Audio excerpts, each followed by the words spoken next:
Mantan Bendahara Dinas Kesehatan Kabupaten Nagekeo ME akhirnya ditetapkan sebagai tersangka korupsi tahun anggaran 2016 dan 2017 setelah menjalani pemeriksaan oleh pihak Kejaksaan Negeri Ngada.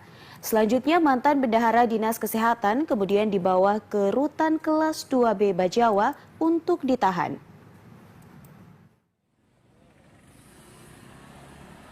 Mantan Bendahara Dinas Kesehatan Kabupaten Ngada periode tahun 2016 sampai 2017 dengan inisial ME akhirnya ditahan pihak Kejaksaan Negeri Ngada setelah dipastikan secara hukum melakukan tindak pidana korupsi yang merugikan negara sebesar Rp456.520.774.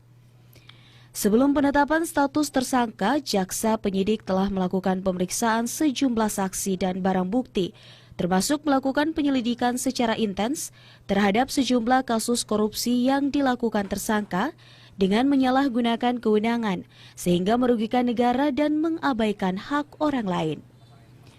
Kajari Ngada Yoni Pristiawan Artanto menjelaskan, penetapan status tersangka melalui pemeriksaan yang panjang dan dilakukan secara seksama, sehingga dapat mengidentifikasi sejumlah dugaan korupsi yang dilakukan oleh tersangka, termasuk penelusuran aset tersangka yang masih dilakukan oleh penyidik.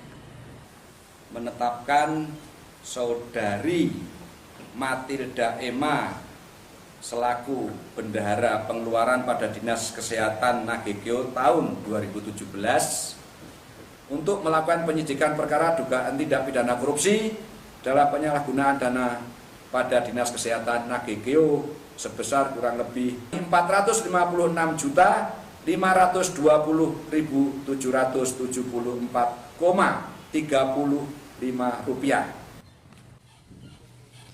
Sebelum penetapan status tersangka, ME terlebih dahulu menjalani pemeriksaan tambahan, termasuk pemeriksaan kesehatan oleh tim medis Puskesmas Kota dan selanjutnya diantar ke Rutan Kelas 2B Bajawa untuk diproses pada tahapan hukum selanjutnya.